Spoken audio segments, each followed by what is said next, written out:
Hello, it's me, Janette, author of Janette Lane blog, and your crafty online friend who has missed you all heaps and heaps these past few months. You guys, I am back with a fun tutorial for you, and I know it's been a while, but let's jump into the fun, and then I'll tell you what I've been up to. I hope that sounds good, so let's get started.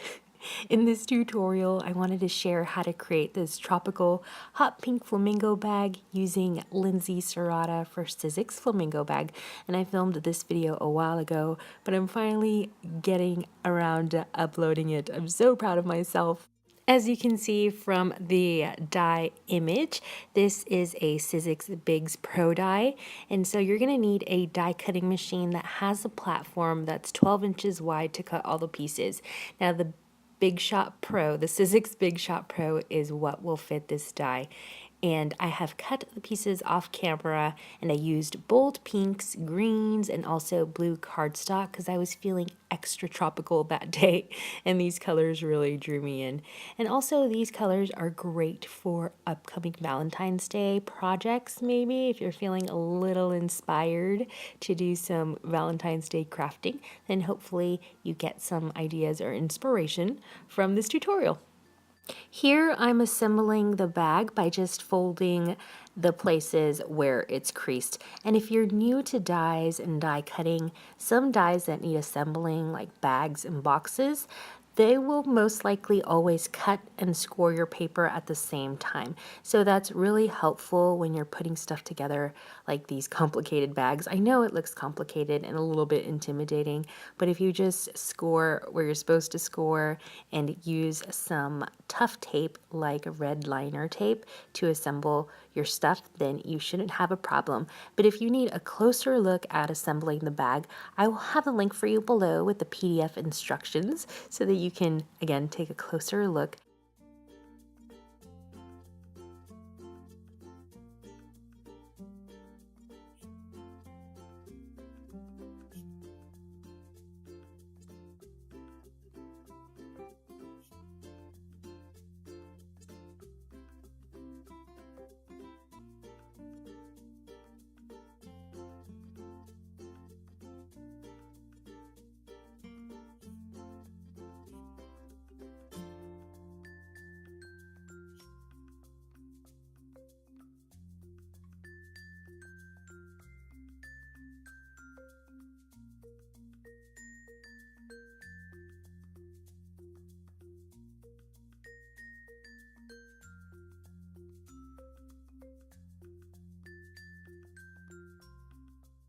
I'll also have some links for you below in case you want to purchase this adorable die by Lindsey. She is so talented and always has some really cute stuff. So check the links below if you have a moment. And now that my bag is assembled, I will be inking all of my die cuts. So I'm going to take the flamingos, the flowers, the little wave pieces, and I'm going to be distressing them with some Tim Holtz distress inks, and I'll be using my mini ink blending tool just to add a little bit of color all around the edges of my die cuts. Now, in retrospect, I honestly should have embossed the flowers and the wave pieces with some like cute embossing folders. I have a few embossing folders, but some hearts or just some fun textures would have been nice to emboss all of my pieces, and it would have given my project a little bit more texture, but I guess I can do that next time that I make this bag. As you watch me work, let's have a catch up. Let's have a little chat. So it's been a really crazy time for me lately. My year has sort of kicked off to a rough start because of some recurring health issues that I have. Plus, the flu has been full strength this year, and I know that it's been tough for so many people across the globe. It's just been a really crazy flu season, and on top of that, work has also been super stressful for me, and you would think that working in the craft industry wouldn't be hard. I mean, it's amazing, but it's not all fun and games. I love my coworkers, don't get me wrong. I love my job, I love my coworkers, but sometimes it's just not all fun and games. Obviously, just like with any job, it has its tough days, and it's just been really tough lately. But on top of that, it's I mean, there's more stuff too. I don't want to share too much or get too deep into this, but on top of that, like, even though things have been tough, like, it's been a great year too. You know, I had some family visiting me, visiting Justin and I, Lovey and I, and it's been really great. So it's just weird to have complete just a rough time, but also a great time. So I'm really thankful regardless.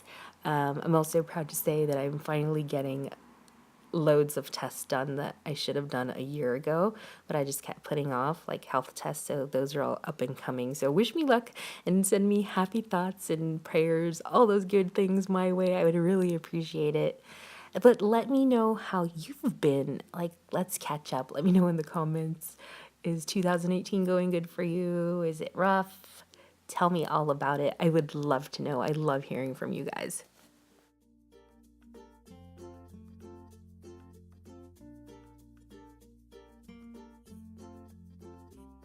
Thanks for hearing me out, friends. Now back to the crafty tutorial.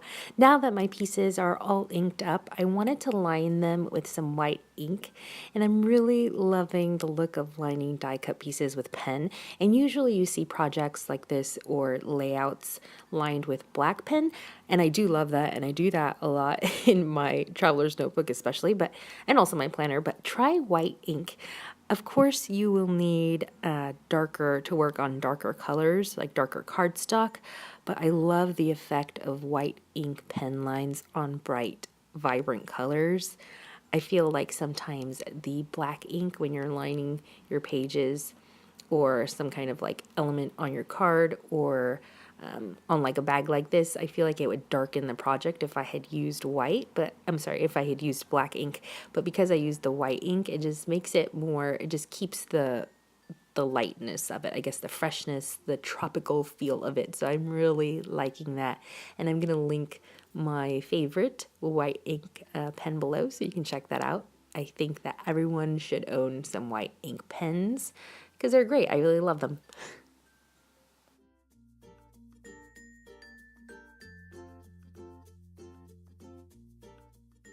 My pieces are all lined now, so I'm going to be sticking them to my bag with tape runner and also some foam tape to make some of the elements kind of pop off my bag just so it looks a little bit more dimensional. And I'll also be adding some sparkle with some sequins. Of course, I love me some sparkle, even if it's just a little sparkle. I'll take it. I love it.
Well, that's the end of this tutorial. Thank you so much for watching. And if you'd like to see more of my crafty projects, you can head to my Instagram account, which is Janette Lane Blog. As always, thank you so much for watching, and I'll see you all next time. Bye.